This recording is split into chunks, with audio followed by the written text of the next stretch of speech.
a leading local news channel of Vadodara. Parul university અને છાત્ર સાંસદની યુવા વિકાસ કેન્દ્રિત પહેલ સ્કૂલ ઓફ લીડરશીપના કેન્દ્રમાં નેતાઓ માટેનો માર્ગ મોકળો કરવો એ મુખ્ય ઉદ્દેશ રહ્યો છે. પારોલ યુનિવર્સિટીના વિદ્યાર્થીઓ માત્ર શિક્ષણ નથી મેળવી રહ્યા, પરંતુ તેઓ ખૂબ જ ચોકસાઈ સાથે તૈયાર કરાયેલા ટ્રેનિંગ પ્રોગ્રામ મારફતે નેતૃત્વના મૂળભૂત પાસાઓનું પણ એક્સપોઝર મેળવી રહ્યા છે. આ પહેલને આગળ ધપાવતા યુનિવર્સિટી દ્વારા તેના વડોદરા કેમ્પસમાં શ્રી રામદાસ આઠવલેને આમંત્રિત કરવામાં આવ્યા હતા. તેઓ જાણીતા એક નેતા છે. તેમણે દેશના વિકાસમાં મહત્વપૂર્ણ યોગદાન આપવાની સાથે સાથે સમુદાયોના નિર્માણમાં પ્રત્યક્ષ યોગદાન આપ્યું છે. ભારત સરકારના સામાજિક ન્યાય અને અધિકારિતાના રાજ્યમંત્રીશ્રીએ પારોલ યુનિવર્સિટીના વિદ્યાર્થીઓ પોતાના અનુભવો વ્યક્ત કરવા સાથે તેમની સાથે ચર્ચા કરીને પ્રેરણા આપી હતી. શ્રી રામદાસ આઠવલેએ તેમના સંબોધનમાં પારોલ યુનિવર્સિટીના ઉભરતા લીડર્સ સાથે તેમના અનુભવો શેર કર્યા હતા. આ યુવાનો સ્કૂલ ઓફ લીડરશીપ અંતર્ગત સખત લીડરશીપ ટ્રેનિંગ હાંસલ કરશે. લીડરશીપ ટ્રેનિંગ ઉપરાંત કાર્યક્રમમાં ઇન્ટરનેશનલ લીડરશીપ ટૂર 2021 લોન્ચ પણ સામેલ કરવામાં આવ્યો છે. આ ટૂરનું સત્તાવાર ઉદ્ઘાટન શ્રી રામદાસ આઠવલે દ્વારા કરવામાં આવ્યું હતું. દેશભરમાં લીડરશીપની તકો અંગે વ્યાપક એક્સપોઝર પ્રદાન કરવા માટે ઇન્ટરનેશનલ ડિઝાઇન કરવામાં આવ્યું છે.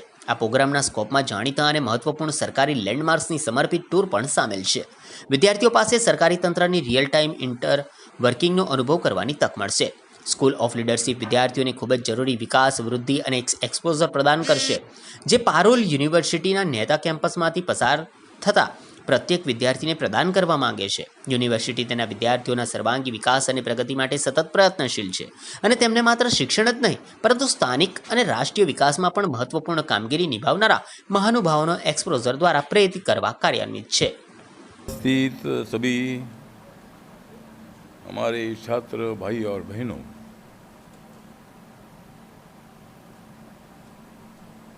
आप तो मेरा भाषण सुनने के लिए है बेताल. आप तो मेरा भाषण सुनने के लिए है बेताल. मैं सुधार दूंगा तुम्हारा हाल.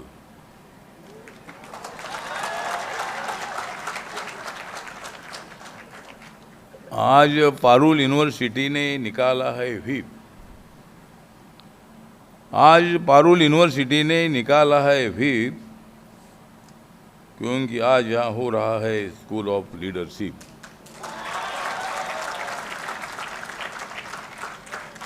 आपने देखी होगी रास्ते से चलती हुई जीप. आपने देखी होगी रास्ते से चलती हुई जीप, लेकिन आपने अभी तक नहीं देखी है मेरी लीडरशिप.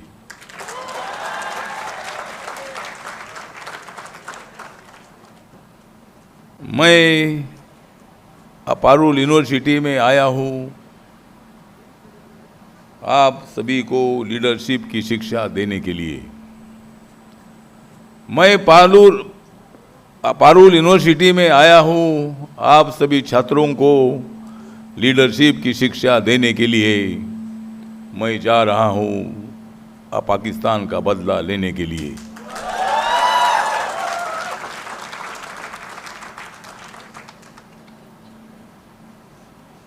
मैं तो यहाँ आया हूँ सभी छात्रों को जगाने के लिए. मैं तो इस यूनिवर्सिटी में आया हूँ सभी छात्रों को जगाने के लिए. और मैं लद्दाख जा रहा हूँ चाइना को वहाँ से भगाने के लिए. तो आज यहाँ छात्र संसद की ओर से, स्टूडेंट पार्लियामेंट की ओर से आज यहाँ मुझे बुलाया गया है आपके साथ संवाद करने के लिए. आपको अपना भविष्य क्या है इसकी भूमिका आपके सामने रखने के लिए. हर एक स्टूडेंट की जो ज़िंदगी होती है ये ज़िंदगी बहुत ही प्यारी होती है. स्टूडेंट बहुत प्यारा होता है और उस स्टूडेंट ने अपनी ज़िंदगी का भविष्य का नक्शा बदलने की उसके ऊपर जिम्मेदारी होती है. तो ये स्टूडेंट को मार्गदर्शन करने के लिए आज मैं आया हूँ. जो डॉक्टर पारुल पटेल जी, जिनके नाम पर ये यूनिवर्सिटी है, जो हमारे जेबी पटेल है ना, जेबी JB पटेल, जिन्होंने 2003-4 में इस यूनिवर्सिटी की स्थापना की थी और लगातार 17-18 साल से या 36 देशों के छात्रों को, भारत देश के कोने कोने के छात्रों को, गुजरात के ज़िले ज़िले के छात्रों को, महाराष्ट्र के, मुझे मैडम डॉक्टर बोल रही थी कि महाराष्ट्र के 1800 स्टूडेंट यहाँ है। तो गुजरात महाराष्ट्र का नेबर राज्य है, स्टेट है, और ये यूनिवर्सिटी में अभी 1800 स्टूडेंट है। और अगर मैं यहाँ जाकर आया हूँ, ये महाराष्ट्र के स्टूडेंट को मालूम होगा, तो अगले साल डबल स्टूडेंट इधर आ जाएंगे।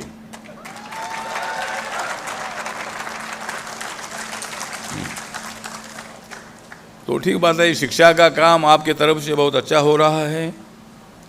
हमारे छात्र संसद के प्रेसिडेंट कुणाल शर्मा जी,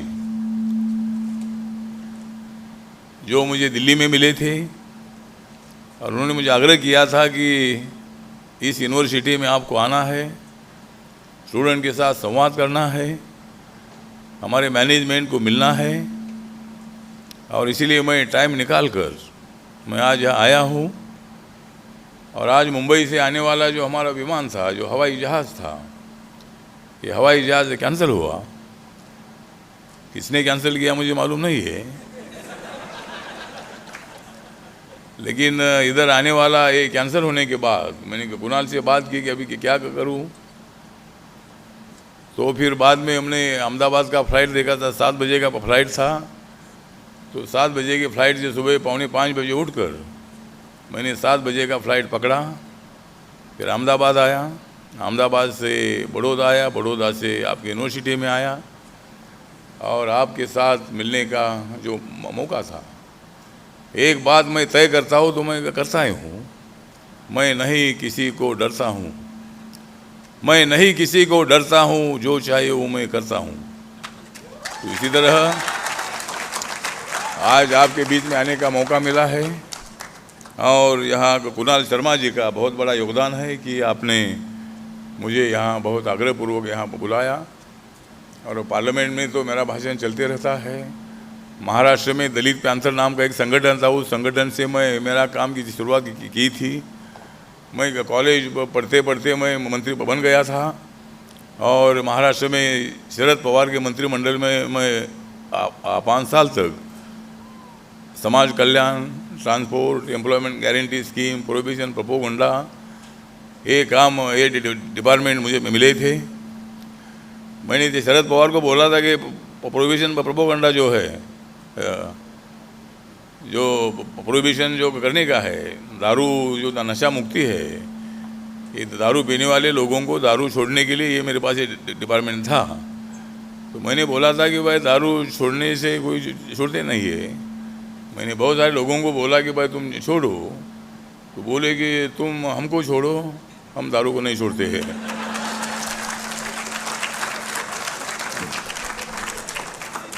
तो इसलिए मैं बोला कि ये डिपार्टमेंट मेरे हटाओ, मैं ये दारू बंद नहीं कर सकता हूँ।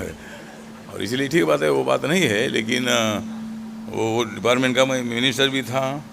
या हमारे हितेंद्र पटेल जी आए हैं, या हमारे चेयरमैन हैं हमारे वडोदरा म्यूनिसिपल काउंसिल के स्टैंडिंग कमेटी के ना, हाँ स्टैंडिंग कमेटी के चेयरमैन है। स्टैंडिंग कमेटी बहुत ही बड़ी कमेटी होती है। मेयर के बाद स्टैंडिंग कमेटी को बहुत बड़ा महत्व होता है अपने लोकतंत्र में। तो उस कमेटी के आप भी अध्यक्ष हैं। दूसरे हमारे सभी और दूसरे डॉक्टर यमन पटेल जी हैं,